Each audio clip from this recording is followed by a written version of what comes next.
Hello, Internet, and welcome to the 163rd episode of the Voluntary Viewing podcast, the only podcast that has already failed No Nut November. On the podcast today, we have a man who watched some Scooby-Doo over the weekend for Halloween, and that's the only significant thing that happened in his life. Hey, I think you're forgetting something very important. What? I also painted some pumpkins. And that man who painted those pumpkins is Andrew Clark. Hey guys. You dressed as a masked guy. I dressed as a man in a suit with a skull mask. You were a Death Stranding. Sure. He was a Death Stranding last year. Yeah. I wore that costume last year for 5 minutes. Just for the picture. Just for the picture. I just cobbled stuff. God. I think I was kind of buzzed. Just kept finding things. I'm like, oh, this would go good in the costume. And then just for reasons that will become clear soon, I was looking through our group chat's pictures for a while, and I stumbled on that and was just like, this is just a tradition now. Andrew sends our group chat his Halloween costume. Hell yeah. I'm very bad at doing Halloween costumes. It's a. Most people don't do them, so I feel like by default you're pretty decent. I guess. I feel like you don't commit to them. I don't. You should. Just don't. Yeah. You should just be Nathan Drake already. It's so fucking expensive to do a good Halloween costume. That's subjective. Fine, good. That's... in the year of our Lord 2021, you can wear a blue shirt and a tie and a name tag that says Dave, and that's a good Halloween costume to a lot of people. It's just, obviously the last 2 years have been abnormal, but even before that, I like to do Halloween parties, but I haven't done them very often. This year, Jade and I dressed up and we went out to a bar that was having a Halloween quote-unquote party. They just had live music and some people there were in costumes, but it was definitely just people hanging out at the bar. I wore my costume and I had a drink that had lime jello mix in it that was so sugary that it made my teeth itch. Yeah. Spooky. And then went home. Or not home, went back to the hotel. Name names. What was the bar? It was the Al Ringling Brewery in Baraboo. Oh, yeah. Ooh. Grew up in that shit, man. Yeah. Not the bar, but definitely Al Ringling stuff. Oh, it's Cousin got married at the Al Ringling Mansion. I, was in a play briefly at the Al Ringling Theater. Damn. Yeah, man. When we were in Baraboo, the Al Ringling Theater was showing The Shining. But we got there too late. That would have been awesome. Oh man, we the theater's legit. Yeah, no, I've got a picture of the outside of it. It looks so fucking cool. We showed up for a walking ghost tour of the town at 7. We're like, oh shit, the theater was across the street, and the showing started 2 minutes earlier. We're like, well, we already paid $20 for this goddamn tour, which was not good. It was a boring tour. Did you with even bad see a ghost ghost? stories? What? Did you see a ghost? No. Bad tour. Yeah, bad tour. Is that the county courthouse? I don't know where they'd go. No, it was just around downtown. We went to a bar and they're like, yeah, some kid accidentally blew himself up here. Because there was a gas leak and he lit a match to get a better look and then blew his fucking face off. And they say he's still around. And then we went to the high school, and they're like, one time... Oh. Hey, you know that high school. What? That's that high school, man. Burbank High School, the Nazi high school. Oh, the picture with all the kids doing the Nazi salute? You said Burbank. Oh. Yeah, no, the Baraboo. I did know that. Yeah, no, that was much that's the spooky. Ghost. That was much. That's spookier. the ghost right there. Yeah.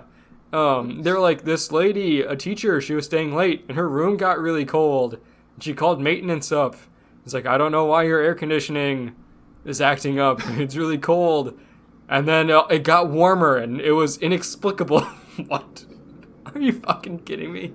I picture it just dragging on for like a really long time. And then she said, well, look, I've been teaching here for 10 years and this has never really happened before. And he was like, I mean, okay, so like, let me explain something about pipes to you. Like, just keeps back and forth for like 10 minutes. And you're like, when's the fucking creepy part? I feel like the material for this tour was written before Stephen King's The Shining came out, and they just never updated. Maybe at one point this was creepy, but like, nah, dude, you gotta throw some like organized crime in there, or like sacred burial grounds that are doing some wacky stuff to people. I don't know. There are mounds in that area. Yeah, like there is legitimately... But I feel like that is a bit disrespectful. No, I totally, I get it. Leave the mounds alone, but like the old Baraboo Inn, which is a bar, is super fucking creepy. Mm-hmm. And there's a ton of like legitimately good ghost stories associated there because it was a goddamn mob hangout.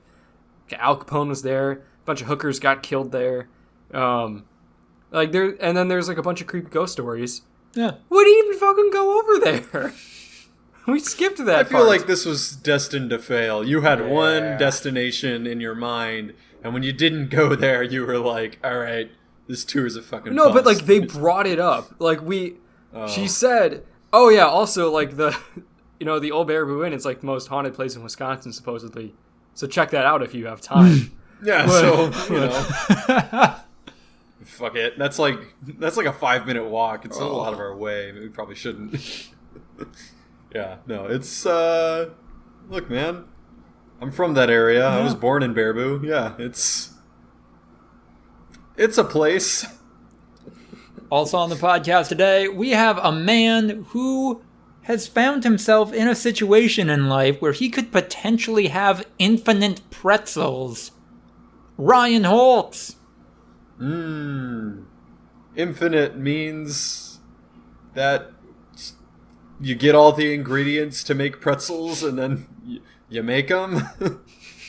Is that infinite? Because then I could have infinite anything by that logic. I have infinite gasoline.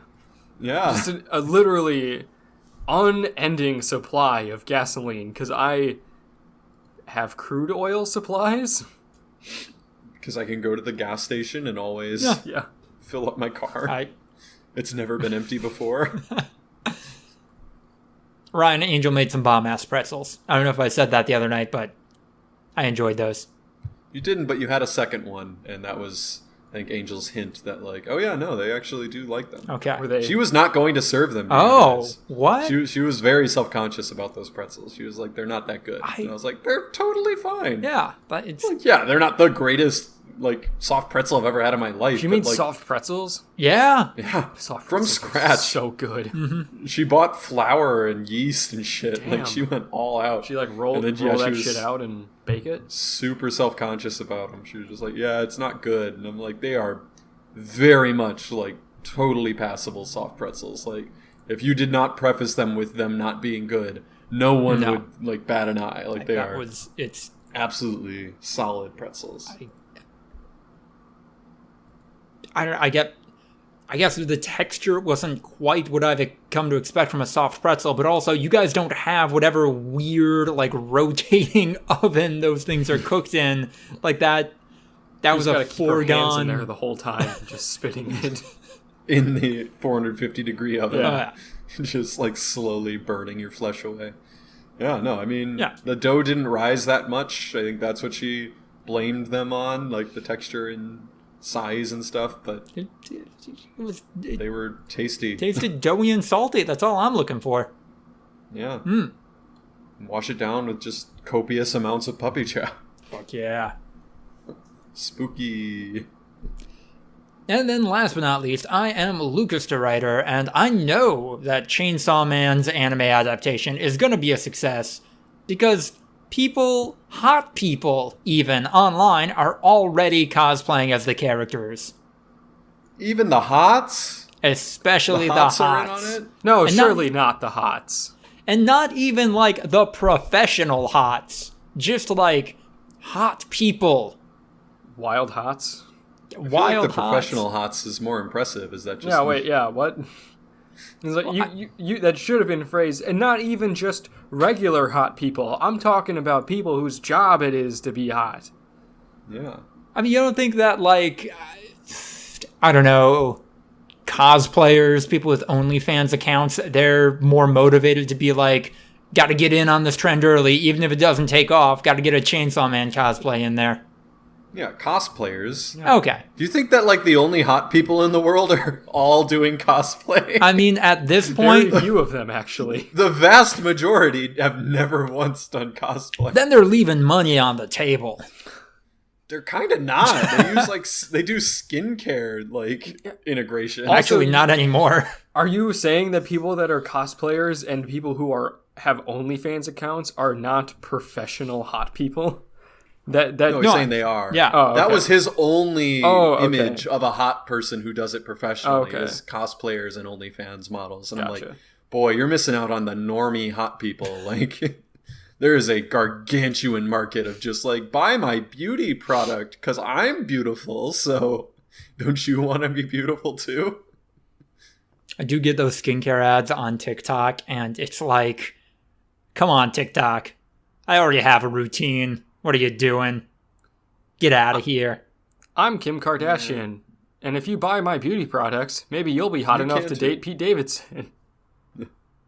Wait, I'm Kim Kardashian and you can too. Kim Kardashian's dating Pete Davidson now? That's what the rumor mill is. Good for her. Also, there was an article today that I saw on Twitter that people were lambasting because they referred to New York as Pete Davidson's New York.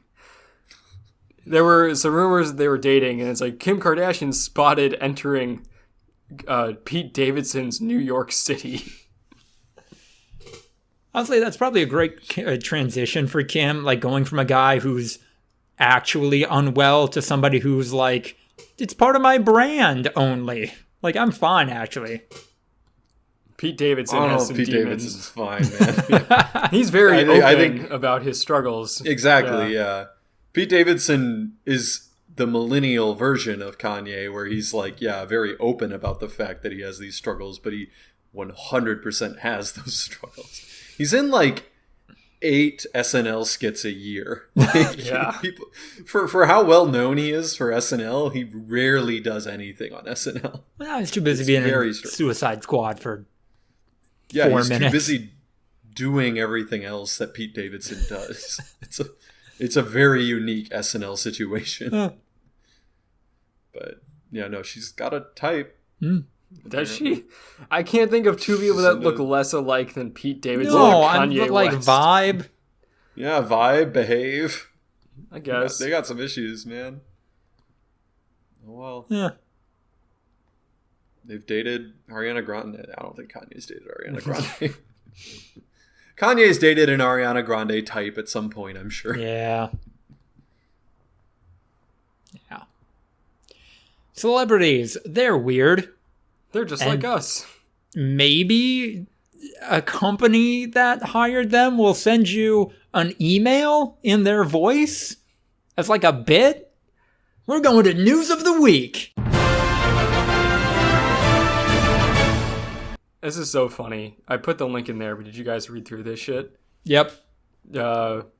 Far Cry 6, a game famous for its marketing with Giancarlo Esposito because of its main villain, played by Giancarlo Esposito, is making fun and harassing players who have not played the game very much, and also players who have played the game a lot. And they'll get emails from Ubisoft saying like, oh, you only put 3 hours into our fucking awesome game? I'm El Presidente and you're a fucking loser cuck. But, you know, in the way that El Presidente would say it. I mean, in fairness, Fidel Castro was widely known for just kind of being belligerent to people who weren't participating in his society enough. That's an established thing that's totally real. Like, Also, yeah, like any dictator, they're very mad when you stop trying to fight them. take their territory from them, you know, like rob them of influence and money. Like They get upset when you stop doing that. They're like, come on, don't you want to try to weaken me and topple my influence? You can't even be a dictator unless your negging game is on point. Come on. It's like, you won. El Presidente, you won. Stop. There are no more wars to be fought. It's like if fucking, I don't know, your friend from childhood started sending me emails that like, hey, Miles, you haven't punched me in a few months in Spider-Man 2 Miles Morales. Like, why don't you get back in here? And I'm like, why? You won. I don't need to beat you. It's all good. You and that weird company can just do whatever you want. I don't really care. I forgot you didn't finish that game. No, I'm not far at all. Yeah, no. Playing the first one ruined it. Like, I know most people are like, I don't know, do you have to play the original in order to like the remake? The first one was just better for me, like, in every way. And when I had to hop back into a shittier version of the first one, I couldn't do it, man. Wait, so are you totally out for the sequel game with Venom? I don't fucking know, man. Probably. Fair. It's a lot. It's definitely a lot, and you do have to be in a bit of a mood to play it. Miles Morales is definitely not a lot. It's like a 10-hour game. Right. I mean, it requires you to kind of be in that headspace, I guess. Because I remember almost quitting the first Spider-Man 2. Right. After 5 hours, and then I just speed ran it for the next couple weeks and knocked it out. So no, you got to be down for that length of time, this commitment. Yeah. I don't know. Weird, dumb marketing strategy. I guess my only follow-up to you, Andrew, is, does this make people forget that Ubisoft widely committed sexual assault from the executive class in the company? And a bunch of people had to leave in disgrace. Has this made people forget about that? I think it's made people remember it. Oh. Well. Harassment usually makes people remember your much worse harassment. The answer is a cookie.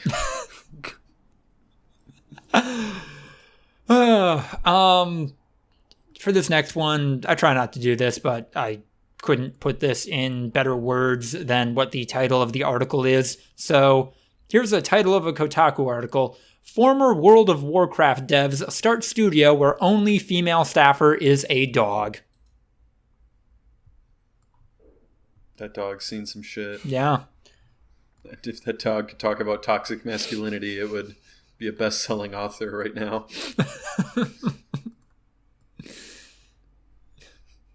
Yeah. I mean, isn't this what I said, though? Like, that's the next step for, like, these gaming studios. Just like, well, look, we can't stop our high-ranking male employees from harassing women, so we'll just stop hiring women entirely. It's a great solution. Yeah. It's the Mike Pence I don't know why way. no one's ever tried it before. Yeah, go the ninja route. There's no downside. And then sign an exclusive contract with Mixer, and then Mixer dies, and you're just like, what do I do now? Free floating for a while.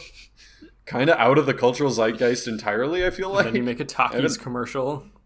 I haven't seen a ninja commercial, or like ninja in mainstream culture in a long time at this point. Free Guy doesn't wait, he count wasn't about. fucking Free Guy. But that was not... Yeah, that was showcasing how out of touch Free Guy was more than anything. Fuck, that movie was so out of touch, they had Alex Trebek in it.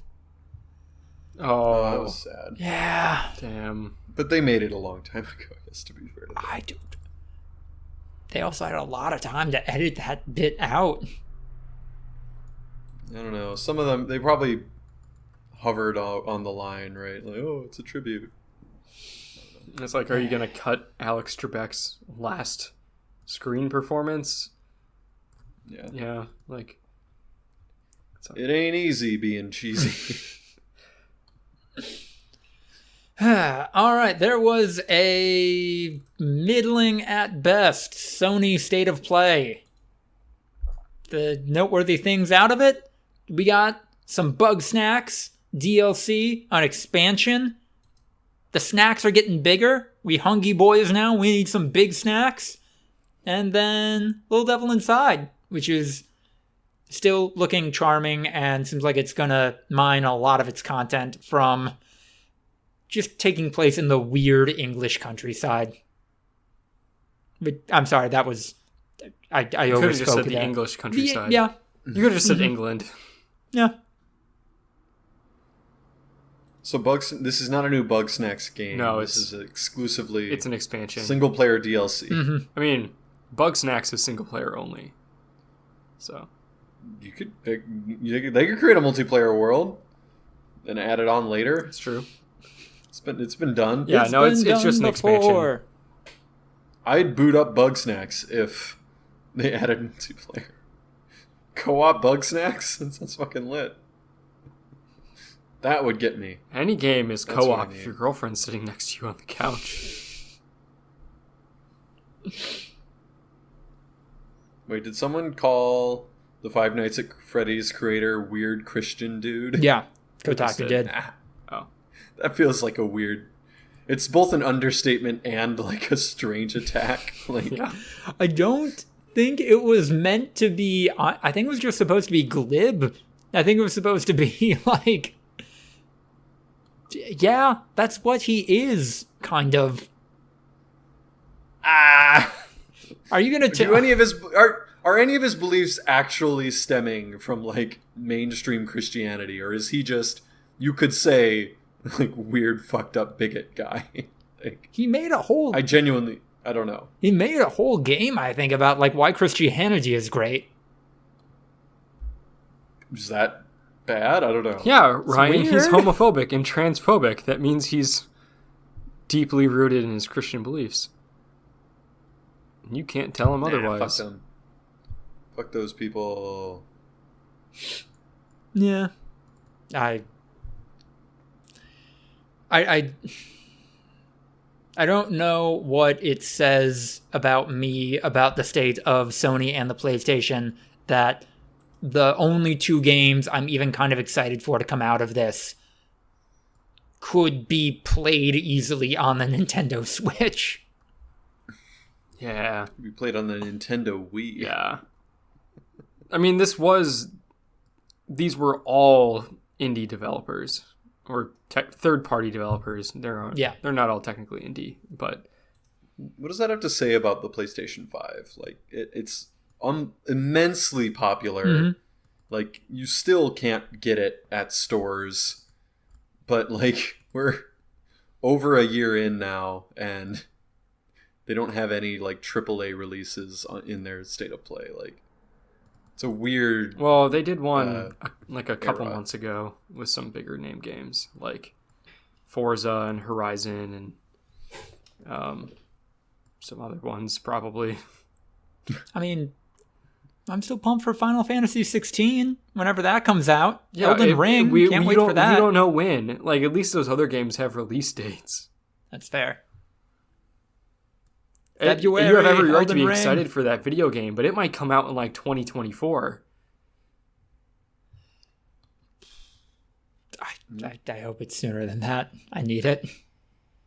I need it in my veins.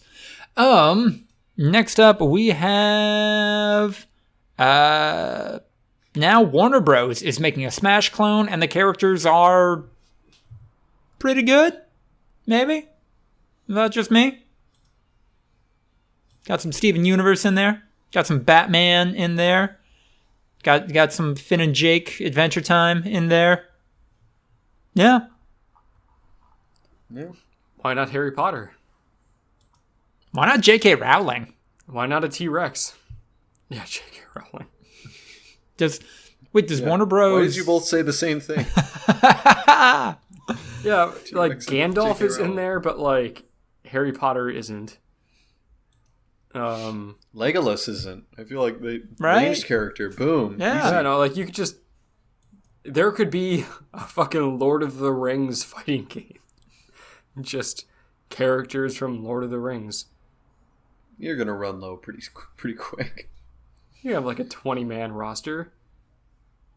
Yeah, How you'd many- be really scrounging, but Yeah, I was like, so Aragorn, Yeah. like badass main character with the sword type. Legolas, range dude, Uh-huh. like quick on his feet. Gimli, the tank. yeah, like a tank, slow axe dude. Fucking Saruman and Gandalf. They're Every single I guess those would be character in Lord of the clones. Rings could be a fighting character. Well, I know, but like I'm going through, like, we're at 5, and we're already like, what are you gonna do? The leader of the Uruk-hai, like, Yeah. I think you can make. but like, what's setting them apart at this point? Like, now it's just like other dudes with swords. Like, You can I think give you them make any the difference. moveset you want. Like yeah, but it's gonna be lame. What's the difference between Boromir and Faramir? fighting games are lame inherently, Ryan. They're all fucking lame. They're just alt skins. Yeah, that's it's like literally what Simon it and would be. Richter from Smash Bros. Exactly. I think you could get Shelob in there. No, Shelob is a the playable like the character. female, like the human woman looking version of Shelob from that random Lord of the Rings game. I don't know what that is. Was I've it never Shadow seen of this. War or Shadow of Mordor? Shelob is like Shelob is a a ghost person? woman who also sometimes takes the form of a spider. I played like the first 3 hours of that game. No, I just want a giant like- spider to fight as. Tom Bombadil would get excluded in this No, game Tom again, Bombadil too, would be but the final DLC character. He'd be the Sora of Lord of the Rings. I think he'd be the Waluigi, where everyone's just Oh. like, where the fuck is Tom Bombadil and how did he get excluded again? And all the DLC characters keep coming out and they're just like, oh shit, it's that one guy from the Charge of the Rohirrim. Oh shit, it's just Sauron's eye. Like, not Sauron, the big bad guy, the eye. Like, he shoots laser beams and shit. And then they're just like, this is the last one. It's gonna be Tom Bombadil. We all know it. And they're just like, and finally, it's Mary.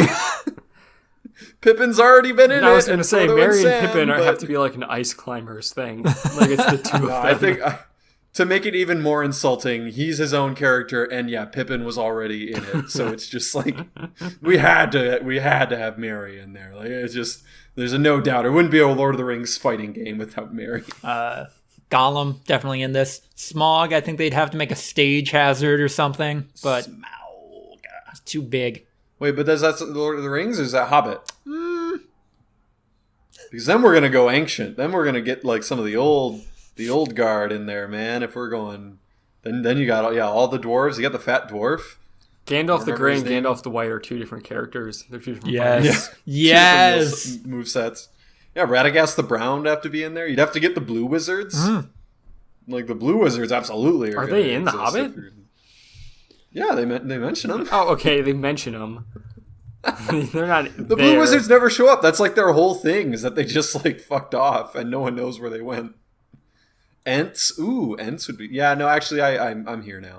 I'm Yeah, no. realizing, See, you could make it. You could just totally do straightforward. this shit. I think I'm gonna be. Well, I was just thinking humans, and then I'm like, wait, there's a lot of sentient beings in Lord of the Rings. I think I'm gonna be a Balrog main. I'm gonna be honest.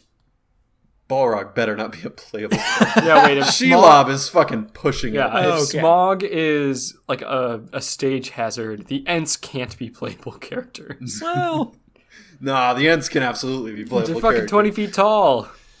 If Gandalf can be a playable character, Gandalf is the most powerful being in the universe at that point. Like, let's put a Luvatar in there while we're at it. Like, let's just put literal God.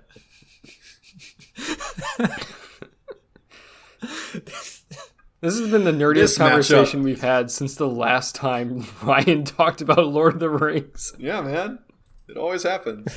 we. That would be funny to me, though. It's like the matchup is Merry and Pippin as ice climbers versus literal God. Like, or literal, like, the devil. Like, they just get fucking Melkor. Well, that's the thing about fighting games, is that the matchups don't have to make sense because the characters are all balanced to an extent. That's why you can have a Dragon Ball Z fighting game where Super Saiyan God, Super Saiyan Goku fights Krillin, and Krillin can win. It doesn't have to make sense. I feel It would be kind of funny though if like they made a realism mode. You could check it where like no, there's no more balancing. Like if you pick a character who is canonically weak, you're just actually gonna get fucked like it would happen in real life. It's just insta kills, like Aragorn versus Frodo, and Aragorn just fucking stabs him and kills him immediately. Actually, it's just like, yay, that was fun. Actually, it's in Lord of the Rings lore already, the power balancer. Just be like, yeah, they made more rings. Everybody's on even footing now. Oh yeah, and they gave some of them to hobbits, and they gave some of them to ents. Well, like the unnecessary, super stupid, non-canonical storyline that always happens in a fighting game is some fucking dude makes like 50 rings of power for no fucking reason, and then they go through like some timeline bullshit and have to get them back. But everyone gets one, and that's why they're on equal footing. Yeah. That's fair, I guess. Yeah. It's like the shields in Dune. You can't shoot them. You've got to stab them because that works. Fuck it. We don't want guns in here. I forgot there's no guns in Dune. No. Oh, there are. There's like giant anti-aircraft guns that are just like... And it's just like... It feels like you could just tilt them down and start... And at least knock them off their feet. Like, yeah, it might not kill them, but like that looks like it'd be pretty effective against foot soldiers. Just firing guns at people as a war of attrition. Like, yeah, it's like fucking, oh god, super nerdy today. It's like Tien versus Cell. He's not doing any damage, but Cell's not going anywhere. Like, yeah. The Harkonnen are gonna keep standing up and just keep getting knocked down by this barrage of, I don't know, 5-inch anti-aircraft weaponry. Like, it's not gonna go well. They're gonna need food eventually, and that's when we win. Okay, so we shoot them a bunch, and eventually the brain trauma will knock them unconscious, at which point we can send a dude with a kitchen knife to stab through their super armor. Like, stab, very slowly stab. Yeah. No, that's exactly what you do. Or just like, eventually they'll have to use the bathroom, and they'll just like piss themselves, and then be really embarrassed about go it. home. And yeah, they'll just leave.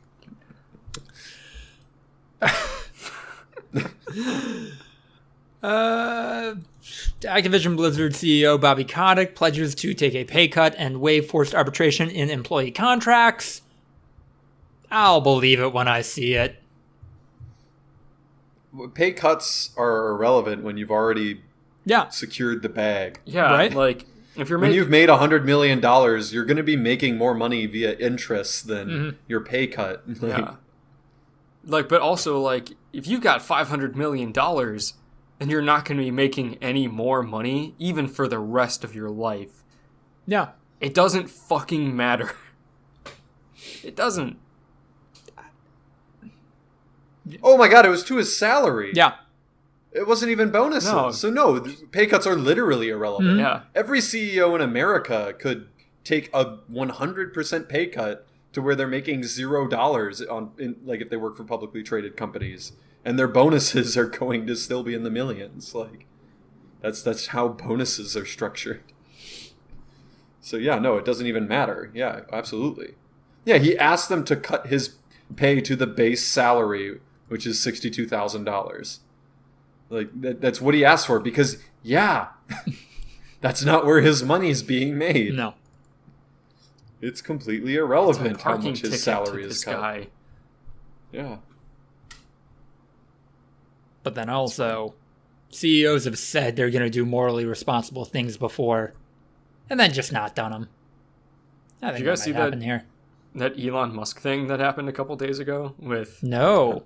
Like I think it was like the UN, like some like climate commission for the UN or something, published a study that said if Elon Musk gave up, I think it was 2% of his net worth, which was $6 billion, he could end world hunger that $6 billion would be enough to end world hunger. And Elon Musk put out a tweet after that, like in response, like, if they can show me a plan that would actually make $6 billion work and end world hunger, I'll gladly sell some Tesla stock and just end it right now. And then I guess a bunch of people like put the figures in the thread, and then he deleted the tweet. Yeah, it wasn't end world hunger. That was what everyone was reporting. It was like there's 42 million people that are about to starve to death right now. Mm-hmm. And with $6 billion, you could save 42 million people's lives. Like that was what it was. And yeah, like everyone started reporting like it'll end world hunger, and it's like, look, it'll save a lot of fucking lives. Yeah. Yeah, it doesn't necessarily end world hunger, but it will take these people off the brink of starvation and also extend their lifespans a lot. If 2% of someone's net value can save 42 million people, that money probably shouldn't belong to them. Yeah, that money should not be asked for at that point.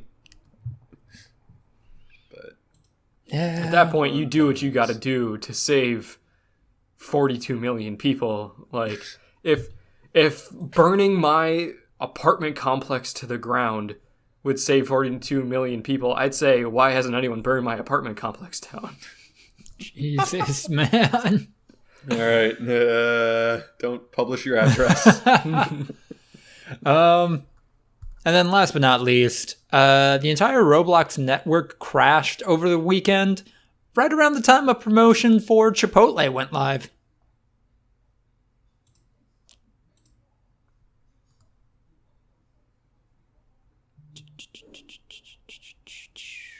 Bad timing on this one as we're jumping into a new meeting. Sorry, listeners. Here it is. I'm always scared to talk during this part. Yay, Roblox went down. Now those fucking Zoomers have nothing. Nothing!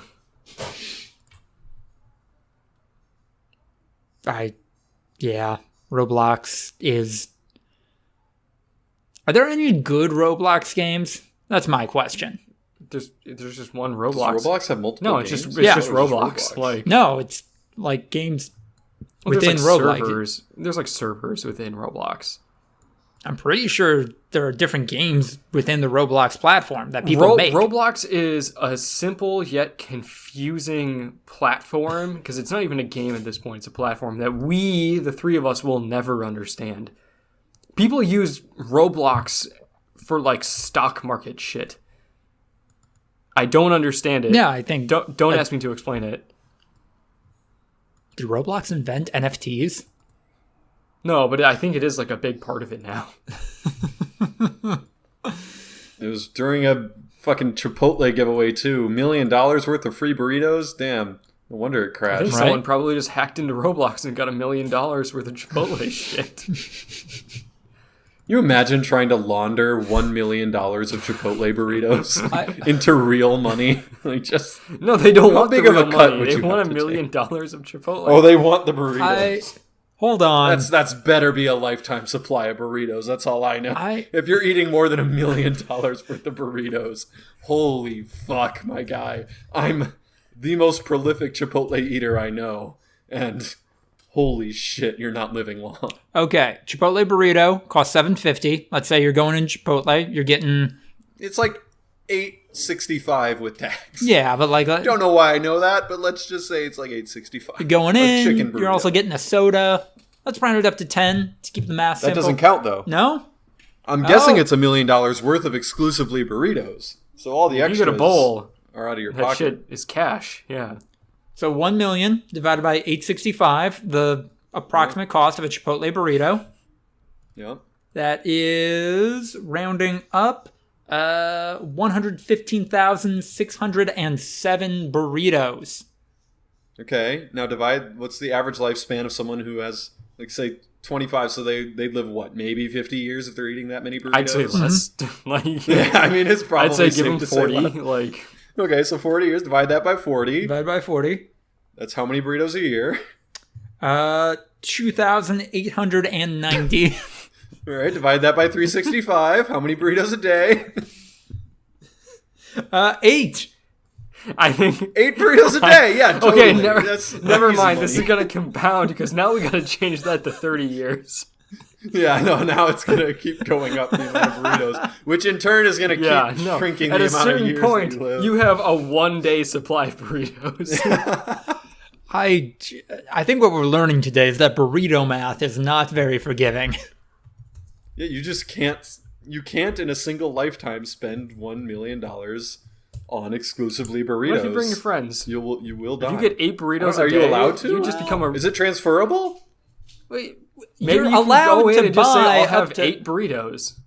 I'll have 8 burritos, and then I'll have 8 burritos, and then the Chipotle secret agent is like following you out the door, like making sure you eat all 8. Otherwise, they're just gonna fucking take your ass out. How close would that get to ending hunger in an urban area for a year?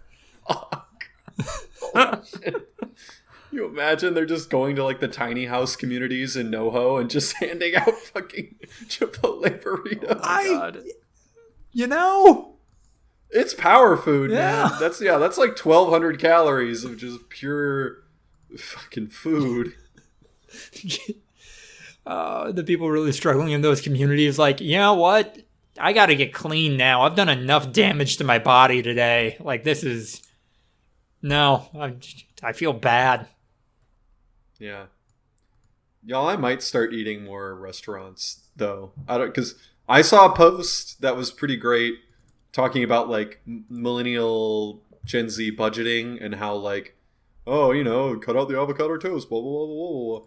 And like, it's like, oh yeah, rent, this, some insane amount. Student loan debt, this is some insane amount. And then it's just like, oh, going out to eat, $15, like this, shit like that. And it's just like, boy, they sure could have saved $9 if they would have eaten at home, Right. versus paying $1,200 for fucking rent and shit like that. I don't know how often you guys are eating out. The problem has never been that like a fast food meal costs $10 or whatever. The problem is, and again, I will never ever like align myself with the people that are like, millennials gotta cut out, avocado toast and shit like that to save money. Like, but I do know people, and this is more common than you might think, that go out to eat 10, 15 times a week. Like, they don't cook their food. They don't go to the grocery store. They buy meals at fast foods and restaurants. Like, that's a lot of fucking money in a given month. 15 times a week seems wild. How? 10 I could see. 15 I work with seems people that like, don't cook. how? They go out for lunch every single day, and then I do too. a good amount of the time they get dinner out. Like 10 times a week? Yeah, no, 10 seems totally legit. 15 seems like, boy. It just never crosses these people's minds to be like, I could just make a frozen pizza tonight. At some level, that's easier, right? That's bad food. Right, but like... We're These talking about people fast food. assumedly- Like pizza is bad food. So is McDonald's. So Okay, yeah, if they're getting McDonald's every time. I guess the people that I work with that do that are generally Right. going at least fast casual with it, like when they're eating out every single day, and then, a lot of times more just like generally like sit down type places and everything like that. So okay. I guess, but they have money, so Yeah. yeah, it's not like fast food all the time. Yeah. It's like, no, I'll spend $25 every single day on lunch. Fucking come at me. But that's like $500 a month. Like, it's crazy shit. When you're making I'm talking 10K a about month. the fucking proletariat here. Like, Andrew works with the proletariat. You've heard it here first. I mean... Ryan works with the bourgeoisie. I can't do that. I can't do that partially because I don't think I could fully afford it. And also, I feel bad.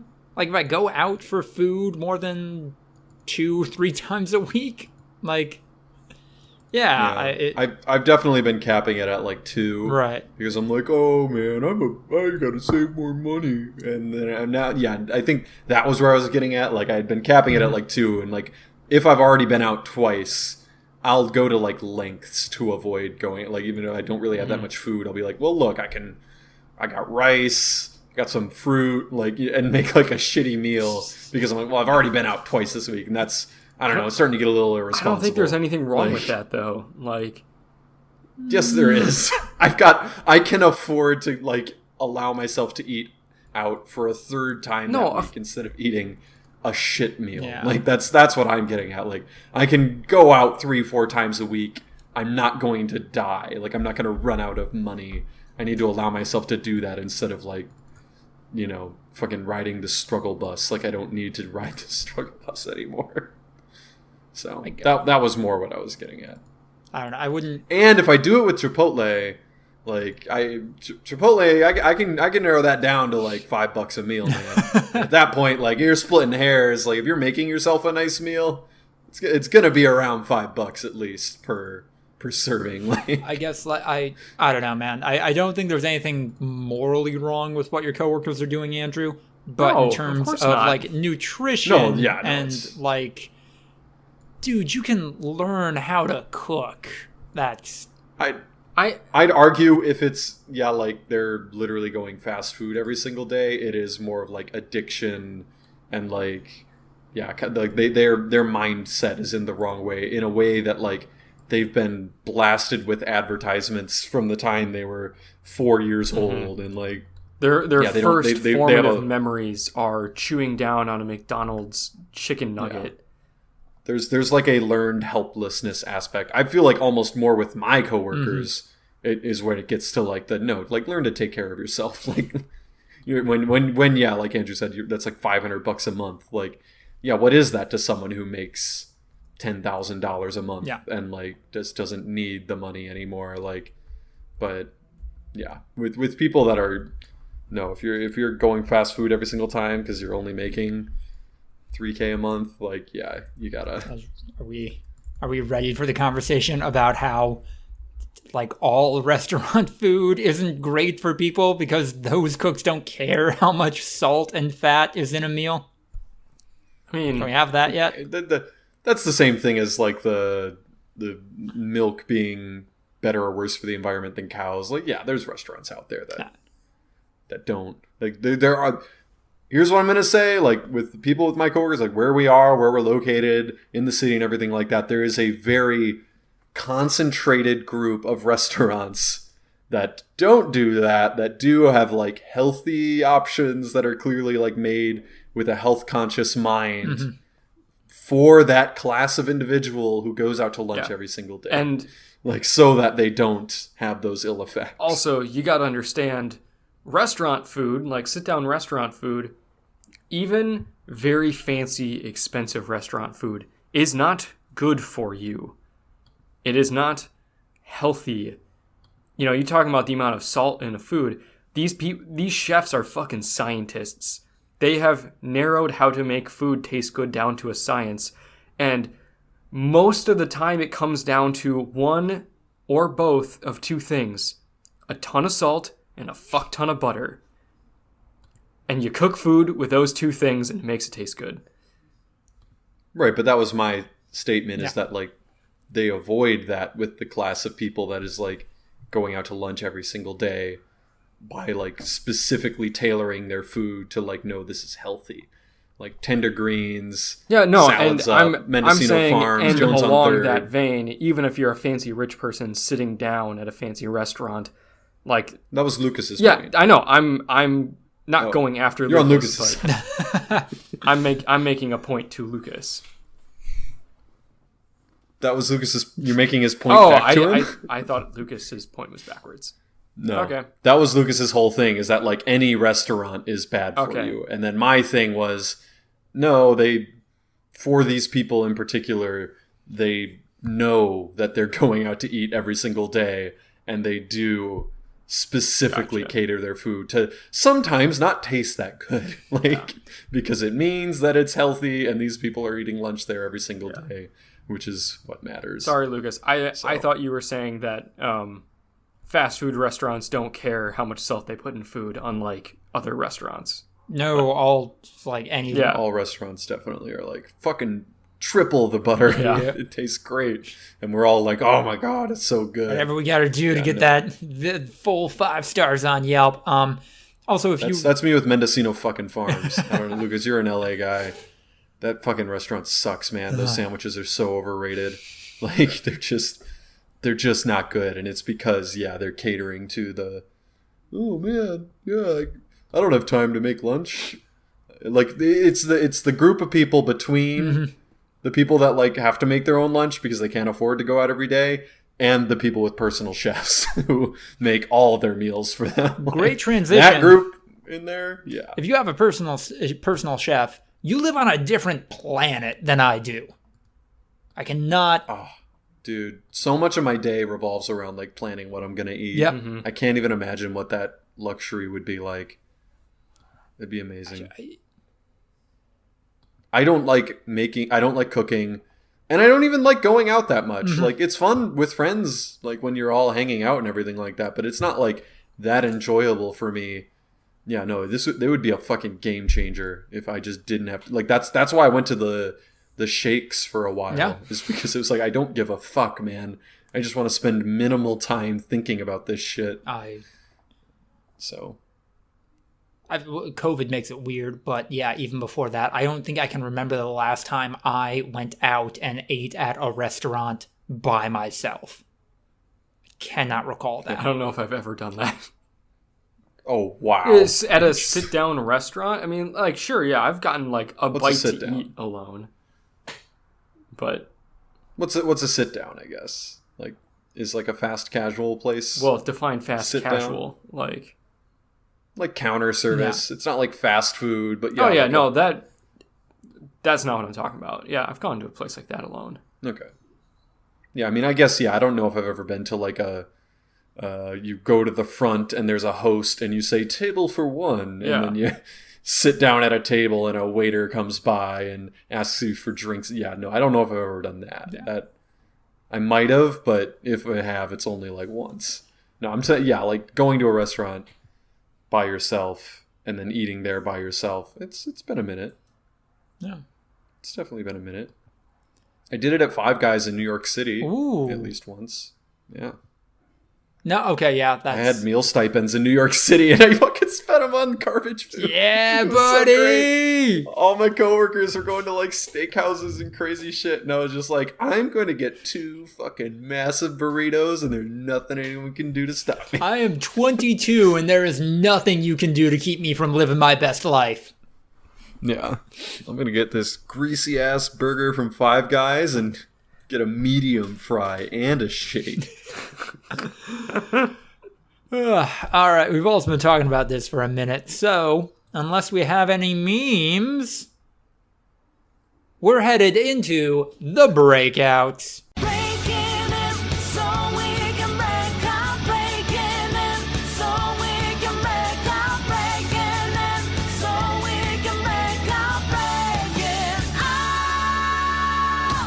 I watched Tim Rogers' Cyberpunk 2077 review. He might be the most Midwestern man to ever live. Is he from the Midwest? Yes. I believe Iowa. I thought he was from out east. He lives in New York currently, but I think that's also a part of being the most Midwestern man alive. Is not living in the Midwest. Yeah. Getting as far away from the Midwest as possible. Yeah. That is part of the life cycle. Mm-hmm. How was it? Worth checking out, Andrew. You should do that. Okay. You should, when you have like 4 hours to kill collectively over the course of like a week, just like watch the first one, choose a story route, and then go from there. But yeah, really good. He gives it a fair shot, and I think yeah, I don't think I could ever write a better sentence in a review than his Cyberpunk 2077 is pretty good for a game built on problems. My take, I think I recently finally formed my opinion on Cyberpunk 2077. Oh boy. Is that it's impossible to judge because it's not a real video game. It's not. What? It was never finished. Like, if you think of in your head what Cyberpunk 2077 would be like if they made a video game, it would be pretty good. If you consider Cyberpunk 2077 a video game in its current state, it's shit. But it's not a real fucking video. They made like a third of a video game. They got into the pre-alpha stage and then hit send. Like, Yeah, I'd argue that makes it bad, though. Yeah. I'd say that, yeah, especially if they haven't finished it. This doesn't been a even while. meet the standards of the art form it's trying to be. yeah, that's kind of like- what I mean. Because, like, I was able to enjoy Cyberpunk 2077. It should have been so much better and so much more than it was. And I don't mean that, like, it wasn't executed on its story beats. I mean, there's just, like, 50% of the game code missing. It's... But was it possible for them to actually deliver, or did they just bite off more than they could chew? Like, that's my question. I mean, I feel like they might have. Your question is no and yes. Like, it was not possible to deliver on the amount of hype that it had. Even if it didn't meet that hype, it still could have, if they had finished this game. And a lot of people compare it to The Witcher, because I know that The Witcher 3, when it released, was in a pretty bad state, and it took them like 2 or 3 years to get it to where it is right now, and now it's considered like one of the best games ever made. I don't think they're ever going to be able to get Cyberpunk to that state. I think they will continue to work on it and make it better, and then you'll be able to say, okay, this is a finished video game. It's not good, but it's impossible to get to where it should have been. You're a lot more negative on this than you were the last time you talked about it a couple months ago. Huh? I'm just frustrated because I enjoyed the game, but like I was hyped about it, and like I said, I did still manage to enjoy it. But I'm never gonna like think back on Cyberpunk as like an important game to me, the way that Red Dead Redemption 2 or not Cyberpunk, The Witcher 3 or Horizon Zero Dawn, or even the most recent video game that I played, Ghost of Tsushima. Like, that's going to be a game I remember for a really long time. Mm-hmm. And that's... Madden 21. Yeah, no, and that's something Tim Rogers brings up in the review, that ultimately all art is trying to be memorable, and Cyberpunk also fails along that curve. Yeah. Yeah. What games would you say did approach or exceed Cyberpunk 2077 hype? Like, I feel like GTA 5. I mean, Yeah. the hype for it or the actual game? Yeah, Like, the hype. oh. Like it was that games that were that big pre-launch. Because I'm kind of curious how many were able to actually deliver on that hype. Because I feel like GTA 5 did. Yeah, And GTA 5 is the first thing that comes to GTA mind. 5 definitely is one of the most hyped games ever. And it delivered. I mean, like, Did actually I don't... deliver. fuck. We're going way back on this one. I would say Final Fantasy VII, the original one, that was hyped to shit and kind of was as good as was promised. Pokemon Gold and Silver, those were better versions of the original Pokemon games and more popular. That they fulfilled the promise. I feel like, though, the internet, like those Yeah. games had the benefit of not having the internet hype fair. train. Right. Which even GTA 5 didn't have the same level of internet hype train that 2020 can deliver back in 2013. Like, it's even different that long ago, which is sad to say because Yeah. I remember it like very like in detail all the hype train leading up to GTA 5 and being like, that was so long ago, the world was a different place. Wait, I'm sorry. The answer staring me down the entire time. Death Stranding. No.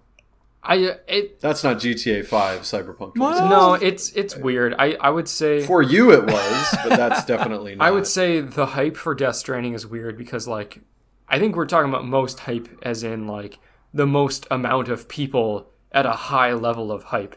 I think Death Stranding had a pretty strong group of people extremely hyped. For the average person that was hyped for Death Stranding had exceptional levels of hype. But there were a lot of people that did not give a fuck. Yeah. I feel like for me, it's total hype. It's like you could either have 1 billion people pretty hyped, or you could have 1 million people so unbelievably hyped that it's not even, like that. It's just total hype that we're talking about. And yeah, like I feel like GTA 5 and Cyberpunk had that cross section of like insane hype and also like mainstream hype at the same time. Mm-hmm. I don't know, like Fallout 4, is that like in that area? Because then I feel like Fallout 4 would be kind of not, like it didn't quite deliver on the hype. It's like similar to what Andrew said, like I feel like good game, fun to play, but yeah, not what it was hyped to be. Like if Cyberpunk 2077 was a finished game, like it would be a good game that wasn't as good as promised, sort of thing. Fallout 4 was also weird because they didn't give it that much time to build up hype. And GTA 5 did that too, where they announced it like not that long before the game actually released, but like it's different. Do you guys... This is actually a fascinating question that I'm sending to a couple of people in their mid-20s in 2021. Do you remember there being any hype for Skyrim? Or was it like one day Skyrim just kind of existed and like was the biggest game on the planet? In my circle, like I was middle school. And yeah, like people were into Oblivion. I don't. And so yeah, it was big. People were crazy, like getting ready for Skyrim. I didn't have any Xbox friends, I'm realizing now. So Skyrim was just like all of a sudden, everybody freshman year of high school talking about Skyrim. And I'm like, I gotta Google this when I get home because I don't have a smartphone yet. I gotta find out what Skyrim's about. I'm imagining peak hype was like 5 years older than us. Yeah. Like early college age. Yeah, would be those people the big hype for Skyrim would have been teenagers when they played Oblivion, and it was probably a really important game to them. So then Skyrim came out and blew their minds. Yeah, so Skyrim's we were up on there the young side for sure to be playing Oblivion. But yeah, no, Skyrim, big hype. Elder Scrolls 6, we'll see. Oh, fucking... When it's more than just a JPEG. A fucking JPEG that they're flying through to show it off. Okay, Andrew, in here you got 2 things now. Which one do you want to lead off with? I want to lead off with something borrowed. A rom-com that Jade and I watched this weekend from like 2006. Movie sucks. Dope. It's one of Jade's favorite rom-coms, I guess. Everyone in this movie is awful. It's like the main plot. You're supposed to be sympathetic to all these characters. You're supposed to care about them and feel good when good things happen to them and feel bad when they get upset. But main plot of this movie is you've got, I don't remember any of their names or any of their performers' names except for John Krasinski was in it as like the best friend. Anyway. Wow. What? Wow, I didn't realize he was acting for that long. Yeah, he looks exactly the same. The Office was 2007. Fucking hell. Right before The Office. But so you got 2 best friends who grew up together. One's a brunette and one's a blonde. And the blonde is in charge and has the big personality and everything's about her. And the brunette is kind of timid and just lets the blonde walk all over her. But they're best friends. And the brunette went to law school with the blonde's fiance, and she introduced them, and it was a whole big thing because then they had a crush, and then they, like a couple months before the wedding, end up sleeping together. So, there's an affair going on, and there, should they continue? Should they not? Should they break it off? Nobody knows or gives a shit. And And then the blonde's trying to hook her up with this other dude who's just a big dumb idiot. And shouldn't be in the movie, but apparently has a big dick. And then they go back and forth. And I have a theory. What? I want to see if it's Okay. right. No, I don't have to say it. Might spoil and it. then at the very end, the two former law school students decide to get together, and the dude breaks off the engagement. And then the blonde comes over and says, "Oh my God, thank God he broke off the engagement. I've been cheating on him and I'm pregnant." And then With the big dick guy? the big dick guy. Yeah! That was my theory! So then that was going on. Hell And yeah. then once that happens, then she realizes that her friend has been sleeping with her former fiance and gets really upset and like starts crying. And then it's like, oh my God, I'm the bad guy. You have no fault in this. And then it's just really bad. And then it cuts to like 2 years later, and they run into each other, and they're like, hey. That does happen a lot, actually. I've heard Yeah. from multiple different people where, like, one partner is cheating on the other, and then they find out that their partner is also cheating on them, and they get real upset about it. Like, and I heard it from one guy and two, like, girls. Like, one guy who was like, "Wait, you were cheating on me? How could you do this to me?" And then two women that were like, "You were cheating on me? How could you do this to me?" And yeah.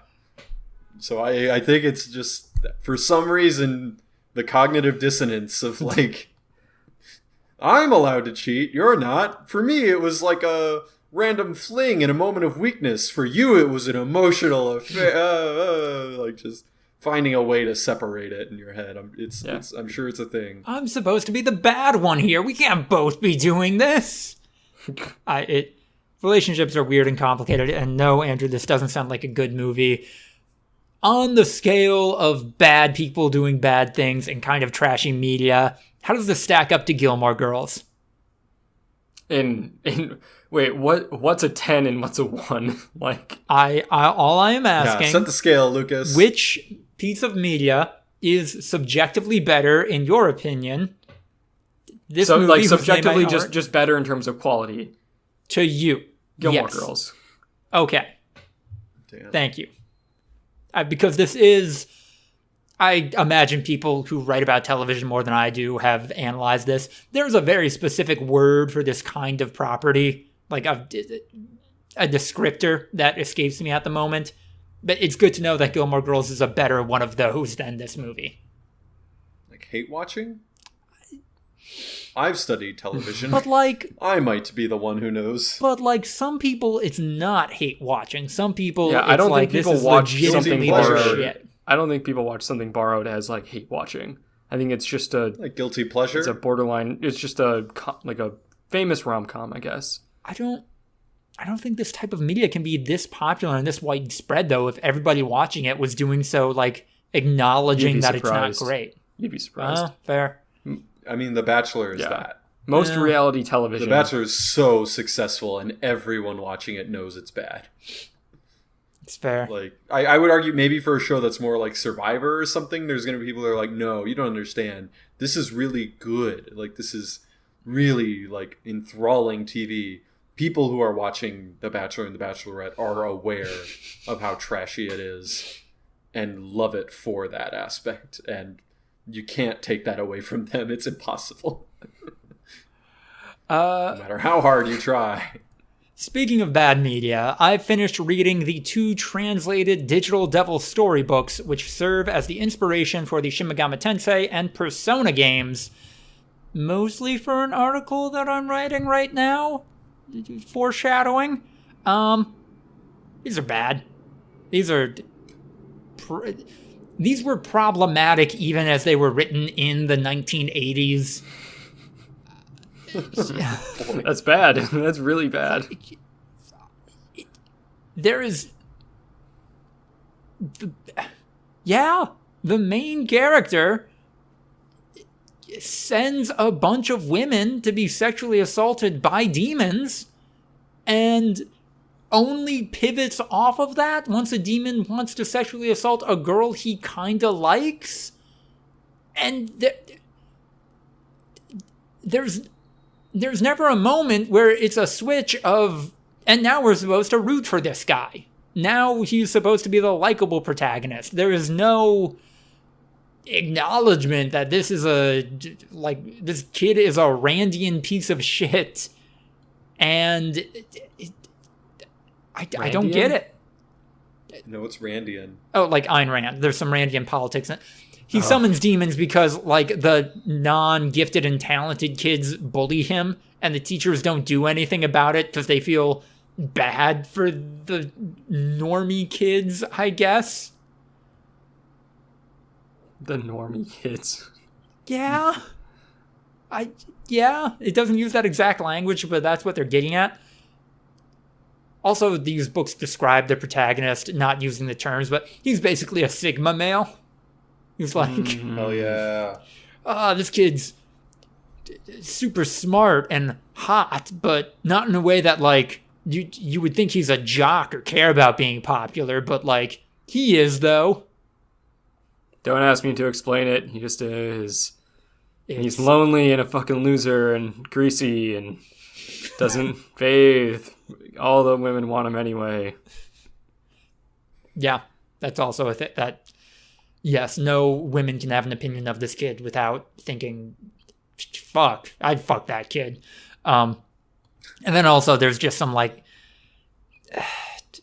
the atmosphere, the setting of these books is pretty interesting, where, hey, man's technological advancement allows us to try to subject the supernatural, but of course that ends up going poorly. That's the one positive note I can give this series of books, but then it's just overshadowed by a bunch of bad writing, including a conversation between a bunch of journalists where they're like, man, thousands of people have gone missing. That's probably nothing. We're not going to look into that. And it's just like not... These books on a fundamental level don't understand how people in specific professions work. And yeah, that would go on to explain why the media that these books inspired have politics that I find particularly frustrating, even though I can't stop going back to them. And am going to play Shin Megami Tensei 5 when it comes out. So, yeah. Yeah. Ryan, what's your media docket look like? Aw, man. I'm watching Only Murders in the Building with Steve Martin and Martin Short and Selena Gomez. One of these things, not like the other. Jade and I are going to start watching that soon.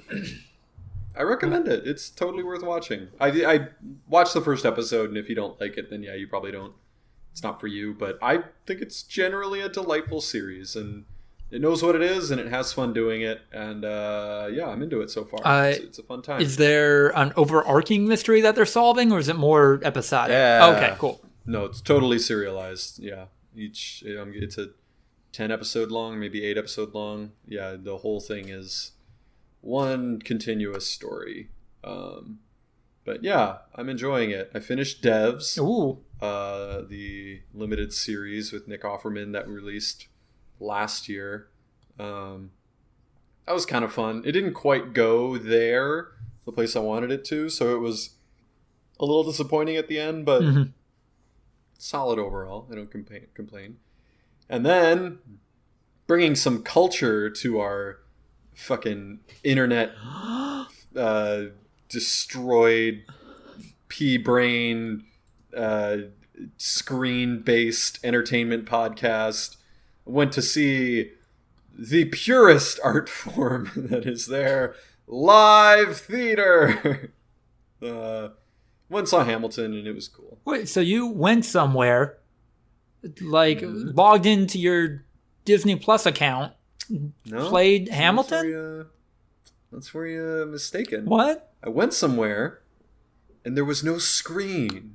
It was a stage where people. So it was like a projector, like a sheet and a projector. Yeah, see, that's a common misconception.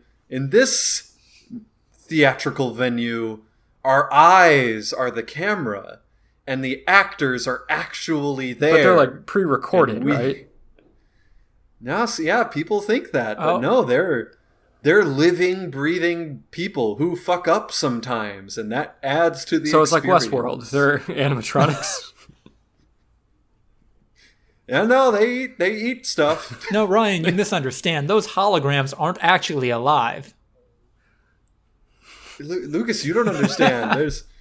There's a rich tapestry of tradition that existed. Oh, so it's a painting. Before it's a tapestry. The world of electricity. It's a painting. Ryan, how was Hamilton live?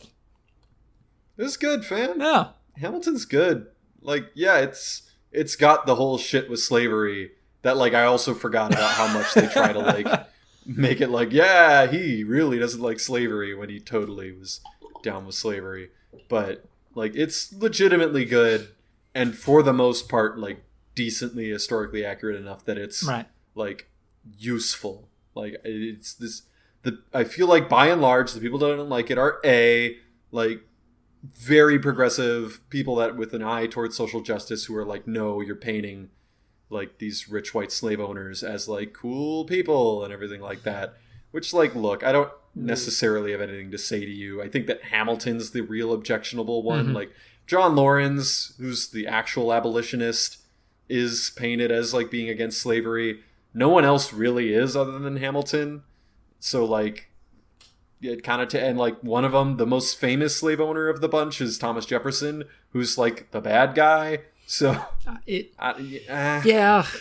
it's, I guess, sure. Like, I'm not gonna say you need to like it. It's good to those people, but, like, I don't know. I don't think you have to take it away from other people that are able to be like, yeah, I realize that they're trying to at least portray Alexander Hamilton in a false light. But, like, all the rest of them, yeah, no, they're definitely slave owners and stuff like that. And then people who are like, no, this isn't perfectly historically accurate, and therefore it's wrong and bad. And it's like, you're the reason that history isn't considered cool. Like, this is history. Like, this type of thing showing, no, these are real people with real lives and real struggles, and here's what they went through to get to where they were. Like, that's fucking history. That's the cool shit. Like, being like, on December 21st, 1741, the agreement between Canada and the United States, like that, no. That's why people fucking hate history. So you can go fuck yourself. My responses to those are, one, everything is dramatized, like even actual recorded history, the way it's presented to people in textbooks, it's not 100% facts. It's it's written by the victors. Yeah. And then to the people who think the people involved in the story were bad because they were participating in what is absolutely a horrific system, that is all mankind forever and even now. And yes, well, it is bad. Well, you should point it out that it is bad. That doesn't make the things that the positive things that were done by those people and is being presented in this production less valid. Right. You have value. Pointing out that, like, look, at the end of the day, these are all slave owners who were committed terrible human rights atrocities. And in particular, the portrayal of Alexander Hamilton as being an abolitionist is just completely false. Like, that is valuable information and everyone should be aware of it. But I just think it doesn't take away from the overall work enough to where, like, people are not allowed to enjoy it. Yeah. Like, so yeah, it's good. The new cast was there intact, except for the guy who played Lafayette and Jefferson, who was unfortunately played by Daveed Diggs in the original and was kind of like the best performance, in my opinion, of the entire, like, musical. So not only did I not have Daveed Diggs, I had the guy who wasn't Daveed Diggs' understudy, who was not very good as Lafayette. Like, I remember in the intermission being like, ooh, like, yeah, he was pretty rough. But then he kind of killed it as Jefferson, so it was like, I see why he's the understudy. You know, like, he could play one of the roles great, but the other one he was pretty iffy on, so he didn't get the main gig. So Yeah. fair enough, is what it is. Cool. And then I will just touch on this briefly because I should finish it by the next recording and have a more complete opinion. I am playing Yoko Taro's Voice of Cards, The Isle Dragon Roars. I just listened to like 5 hours of Tim Rogers talking, so I'm going to describe this in a very Tim Rogers way. If Hideo Kojima is the film director of video games, and Suda51 is the zine writer of video games, Yoko Taro is the novelist of video games, which is to say all of his works are far underappreciated, but also much weirder and more delightful than just about anything out there in the medium. And Voice of Cards is no different. It's his spin on a lot of tabletop fantasy tropes, and they just work for me. Cool. Yeah. You saw His Girl Friday, Andrew? I did, for the first time. I saw it in film school. What'd you think? Oh, Jade saw it in film school, too. That's why she recommended that we saw it. We were probably in the same class. Yeah, no, I think you definitely were. Yeah. I think we were in like a couple of early comm arts classes together. I thought it was good. They talk fast. Yeah, it's fucking awesome, right? They talk with an accent that doesn't exist anymore. Yeah, mid-Atlantic accent. And maybe. I almost thought for a second, like, this is almost to levels of, like, Snatch, where subtitles would be so useful, but you wouldn't be able to read that fast. You have to let your brain just soak up the words they're saying and sort it out later. But no, it was very funny. I really enjoyed it. Just a kind of performance that doesn't exist anymore in today's style of filmmaking.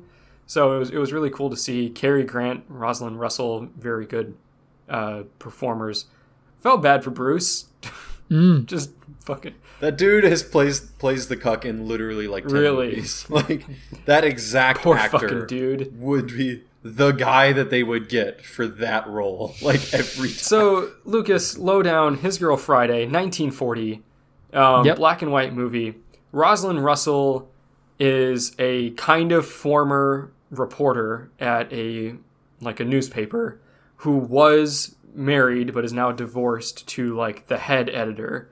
And she comes by with her new fiance to tell her ex-husband, I'm heading out of town. I'm not going to work for you anymore. Have a nice life. And then he like kind of connives his way into trying to get them to stay into town and getting her to like come back to the newspaper and like get her fiance arrested multiple times by having like his mob like worker like this mob guy is like on his payroll because he works for the newspaper and the newspaper is a fucking sleazy ass business. So like fucking what did he do? The first time he planted a watch on him and accused him of stealing and got him arrested. The second time he sent like a prostitute over to him and like called the cops and said he was soliciting. Then he gave like he lost all of his money and then he like gave him his money back, but it was all counterfeit and got him arrested for like having counterfeit money.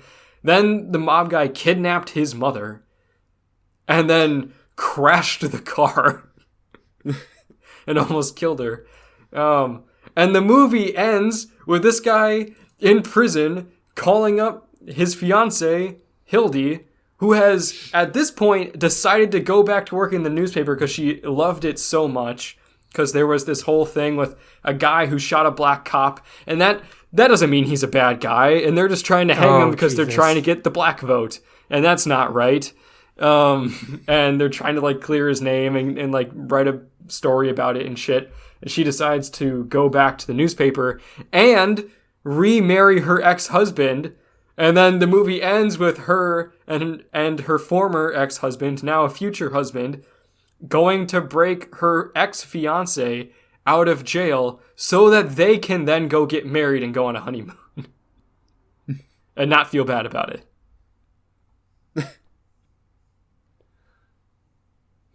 They don't make movies like it anymore. No. It moved so fast. Yeah. No, it's... I've always said I like the hyper competence. Mm-hmm. Like that's enjoyable to me, watching competent people just do shit. And then combine that with just like legitimate funny stuff. Mm-hmm. Like I was like, God, movie from the 40s, it's gonna be the comedy's not gonna translate. It's pretty funny. like transferable. It is still funny. And then at the same time having like Hildy basically be the original boss bitch. She's literally like, that's the crux of it for me, where like I guess I didn't feel as bad that she wasn't just like leaving the business and everything, because that was clearly her fiance's dream, was to just abandon it all and go out and do whatever and live a simple life. But like she clearly was into working at the paper and everything like that. Like from the jump, it was like, look, I don't care if she ends up with Cary Grant, but like, God, this person was born to do this job. Yeah. And that at the very least is part of Cary Grant's motivation, is like, are you fucking kidding me? You're not going to be a reporter anymore? Like, no, you're an insane person. This is 100% what you were born to do. It's like, so when I said the movie was hard to follow, like maybe that's a bit of an exaggeration, because it is designed like you can understand what's happening even if you don't hear the words they're saying. You know what's happening. It felt like I had taken an upper.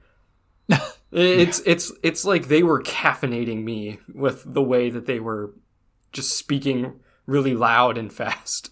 Also found out that's where the like Get Out meme comes from. It's Cary Grant standing in his suit and he just goes, "Get out." Yeah. That's it. Cary Grant's better than fucking Jimmy Stewart. He literally run laps around Jimmy Stewart, but for some reason everyone's just like, oh, it's a wonderful life. Best movie ever. No, dude. Cary Grant could beat the shit out of Jimmy Stewart. For leading man of that era.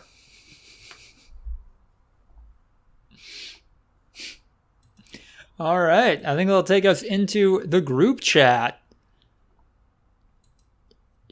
I think it's only appropriate that we follow up talking about this deeply interesting, by the sound of it, great film with Troll 2.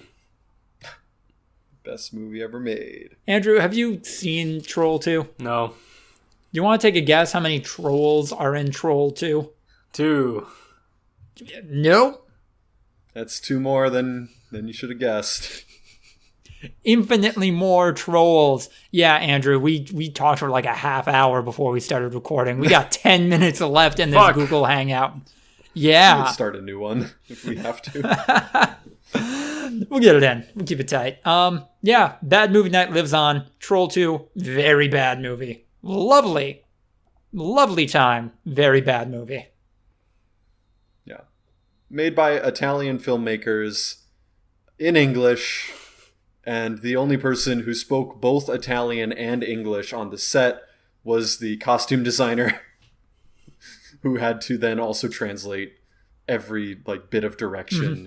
And the script was also written by the Italians and just direct translated into English in a lot of ways that sometimes didn't make any sense and led to some hilarious stilted dialogue and just some horrendous performances. Yeah. Like just real bad acting. It says a lot when the child actor in your movie, who this was their first role, is maybe the second best actor in the film. But then again, even the stuff that can't be ascribed to production issues is also weird and bad. Andrew, there's a ghost in this movie that can stop time. That would have come in handy a lot of times, and they use it once when it's like maybe the least helpful. They use it once so a young boy can piss on a bunch of food. And that's just exactly what happens. There's no editorializing in what I just said. The ghost of his grandfather freezes time so that the young boy, who the grandfather has chosen to apparate to, And they confirmed later in the movie that it was a choice, that he was like, I'm only going to appear to my grandson, not my daughter, not my son-in-law, not his older sister, who's like going to have a lot more credibility. No, to this young boy. That's the best choice. And yeah, only freezes time so that the young boy can pee on all the food so that no one will eat the goblin food that turns you into a plant so that the goblins can eat you. It's called Troll 2, but the monsters in this movie are goblins. Oh, really? Yes. And goblins who most of the time are just people. And would seemingly be better at killing and eating people if they stayed adult people with guns. Yeah. But they're choosing to turn into like 3-foot-tall monsters with wooden spears. Yeah. And if you, like me, hear that premise and think, well, why don't the adults just beat the shit out of these goblins? They do for a while. Then they get scared. Yeah. And they have to stop and use the power of magic to defeat them. Mm-hmm. But yeah, no, like starving adults who haven't eaten for days and are probably delirious with hunger are able to very easily overpower these monsters and like throw them downstairs and stuff. They throw them downstairs. And yeah, it's from like 1990, and the goblins are clearly just like little people. And there's plenty of like throwing little people around. Yeah. So, yeah. Then last on the docket, What We Do in the Shadows Season 3 finale. Woo. I enjoyed this season.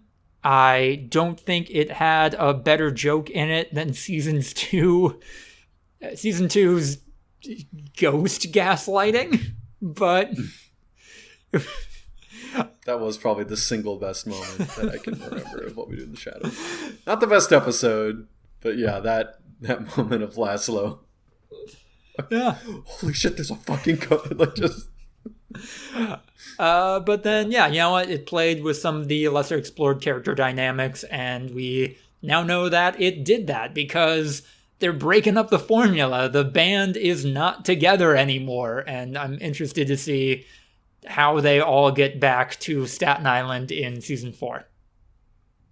I will say that, yeah, I mean, 3 seasons is kind of about as far as you can go with the same concept. They kind of branched out this season with the, like, them becoming the head of the Vampiric Council to create some extra plot lines. Right. But yeah, in general, you are going to have to start spreading your wings a little bit if you want to go longer than like 4 seasons. Like, you're going to have to mix it up. So yeah, good for them. Yeah.